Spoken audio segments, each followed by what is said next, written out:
Hi everyone, welcome back to the Mancave.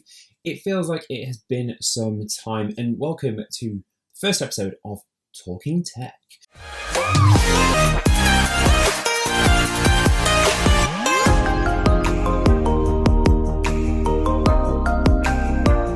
Basically, what we're trying to do here is combine podcasting, news, reviews, all in one place to save you the time of having to spend countless hours on YouTube, and you can just spend the time here instead. So if you like the idea of the show, why don't you go and give us a thumbs up on the bit below, you know where the thumbs up is. And also, if you enjoy and want to see more of these videos, hit the subscribe button. I think we've just hit 150 subscribers, which for a small time YouTubers is pretty awesome. So thank you so much for the support so far. So let's just jump right into the latest news in the world of tech. And one of the biggest pieces of news is the arrival of the new iPad Pros, both the 11-inch and 12.9-inch. So my YouTube feed has been entirely full of new accessories and plans and workflows of this new iPad. But what is the new iPad? Well, basically, they have taken the 2018 model and refined it, made it better, and put some new gubbins on it. Now, what are they? So the main improvements, they have put in a new chip. Always say new, it's kind of like an improved version of the previous one that they already had, and it's called the Z instead of the X. So not an A13. Now, to anybody that kind of doesn't know what that means, basically the bit that makes your iPad or your computer or your phone go pretty quick is the chip. So they've put a new chip in. Obviously, it's a new product. Now, from everything I've seen, this new chip isn't that much quicker than the 2018 model. It's a little bit better at gaming, which I find quite interesting. I don't know who's buying an iPad Pro just for gaming. But in that, there is a slight improvement, but it's difficult because the 2018 model apparently was that good. How can you improve on almost perfection? Other improvements come with the back of the iPad, and that comes with the camera. So with the camera, they have put in the wide angle and an improved sensor from kind of like the iPhone 11 and 11 Pro. But what they've also then got is LiDAR. LiDAR is basically Apple's big push into the world of augmented reality. They seem to be hung-bent on making augmented reality a thing, so they put LiDAR in. Now, looking at reviews and videos of this new LiDAR system, it does actually look pretty cool, but the only companies that seem to have actually utilised it in any way is IKEA and Amazon. So if you're in for some new furniture, yeah, go out and buy a £750 tablet so you can see what your £50 chair is going to look like in your office. I don't know whether AR is just a little bit too far in the future for us right now, but I wouldn't say it's going to be the killer feature to go out and buy this new iPad Pro. One thing that I think a lot of people will be liking to see on this new iPad Pro is an improved storage as a base. So Apple have started to increase their base storage with knowing that we're putting RAW files on iPad Pros and 4K video and all these apps. They're learning that we need more storage. So instead of being 64 gigs that comes with your base Pro, it is now 128, which I think, yeah, definitely improves and could be the swinging point for a lot of people looking at the new iPads. Unanimously, it does seem as though all the tech reviewers out in the world are saying if you've got the 2018 model and you're happy with it, it does exactly what you need, this is probably not the year to upgrade. And this is one of Apple's biggest problems when it comes to the iPad, is they are just so far ahead of everybody else that you're not necessarily needing to upgrade every year or even 2 years. So save your money and go and buy something else. Maybe the MacBook Air, who knows. Myself, I have actually looked into the iPad Pro to kind of go with my A7 III that I'm recording on now, because it's got USB-C and it could be really quick to do some edits on. I have looked, but maybe looking at the older iPad Pro, you can get them refurbished and maybe some good deals. But let me know in the comments below what you think. Should I go for 2018 and 2020? Would you even like to see a review of the two?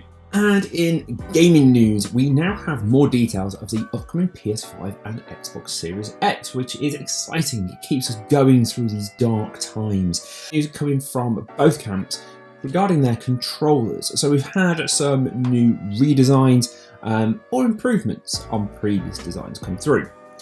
So let's start with the PlayStation camp. So what have they done? Well, they've actually kind of revolutionized the way that their controller looks. It's still fairly similar, but where the Dualshock 3 to Dualshock 4 was kind of just an improvement and just some added features in the touch bar, this new controller does seriously look completely different. As well as it being white and blue and it's kind of all crazy looking, there is some improvements in it.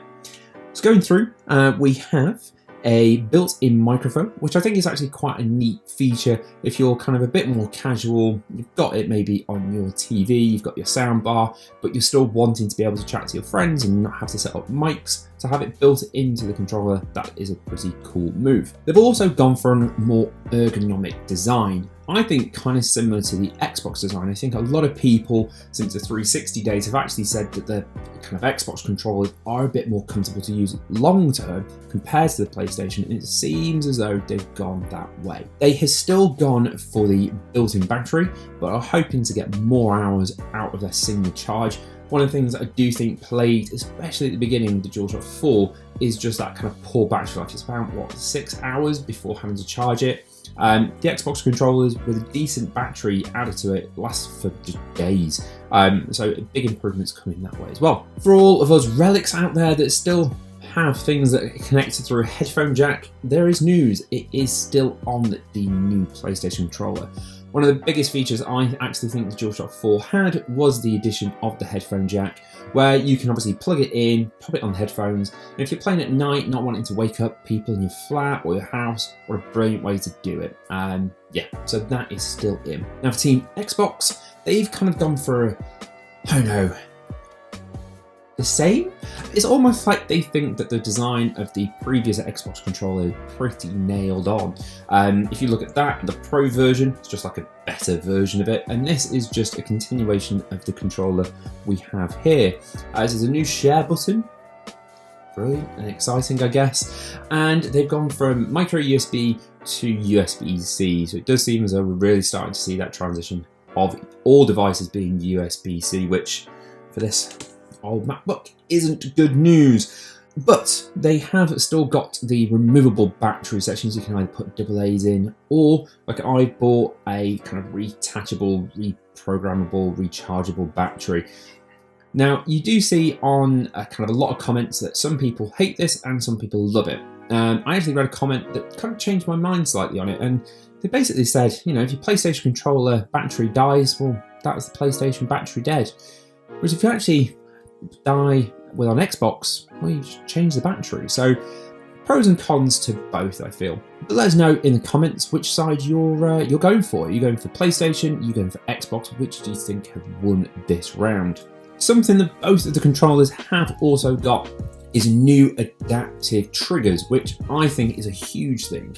If you look at the kind of design of this previous generation, that was like a pro level to have that sort of detail in the trigger, and to have that in the new just base models is a pretty awesome move. So I think that's going to be one of the biggest things we will see. In other gaming news as well for this generation is the launch of Call of Duty and their new game Warzone, which apparently 50 million people have already downloaded and are playing, which is just a huge number of people. Like 50 million people are currently playing Call of Duty somewhere. Now, for me, does this prove that adults also wanted to play Fortnite but not actually play Fortnite? I played it, I've had some fun on it. I'm not the world's best first-person shooter, so I do get to kind of a level where I just think people are spending way too much time on this and are way better than me. A little bit defeatist, but yeah, just some people are just so much better at Call of Duty than I am. But it is also a free-to-play game, and then they've obviously added kind of battle passes and all of that sort of stuff. What we've all seen on our phones, we've seen this for years and years and years. They give you the game for free and then go, hi, give us some money now, because you're either going to have to spend time waiting for things, or you're just going to be a bit crap on the game compared to everybody who's going out and paying it. Now, are we going to see more games like this in the future? Let us know in the comments below. Me personally, I still like the idea of just buying a game and having the game. I'm not even a big fan of huge DLCs like EA did with Star Wars. I think they did it absolutely horrifically. You go out and buy the game and then you have to spend the same amount of money, if not more, on things later down the line. I just think it's absolutely farcical. But let us know what you think. Finally, in streaming news, we have now got the launch of Disney Plus in the UK. Yeah, big news. It has been out in America for some time. We have seen all the memes about Baby Yoda, but we've not been able to see what Baby Yoda is all about. Have you seen Baby Yoda yet? With the launch of Disney Plus in places like the UK and India and all kind of across the globe basically now, they've taken their numbers up to 50 million subscribers. 50 million, that just seems to be the number of tech. 50 million. If you can get to 50 million, everybody is happy. And they've done this pretty much in about 6 months, which, like, well done Disney. They really did go after this. They thought they had all the content, and they were almost pretty much right. Comparing this, now Netflix have 167 million subscribers. Wow. And that is across the world. That has been for years and years and years, and Disney have come across and pretty much got a third of the subscriber count in, well, way less than a third of the time. So congratulations to Disney. Now, what have you been watching so far on Disney Plus? I've been rewatching the MCU universe, but in chronological order because, you know, why not? We've got plenty of time to watch some films. I've also been wanting to kind of delve deeper into Disney Plus, but not actually had all the time in the world. But what have you been watching? Is there any kind of standout shows that might have not kind of made it onto the home screen? What have you found? And let us know if you want to see a full review of Disney Plus from the Mancave. Let us know. So likes or comments or subscribes, that'll help us get this review on the way. Now that is actually everything for Talking Tech episode 1. I really hope you enjoyed it. Yeah, let us know if you want to see more of this, or, you know, I'll just continue to make it until, you know, more people watch it. And on that absolute bombshell, we will see you in the Man Cave soon. Stay safe, stay home, enjoy your Man Caves, play some games. We'll see you later.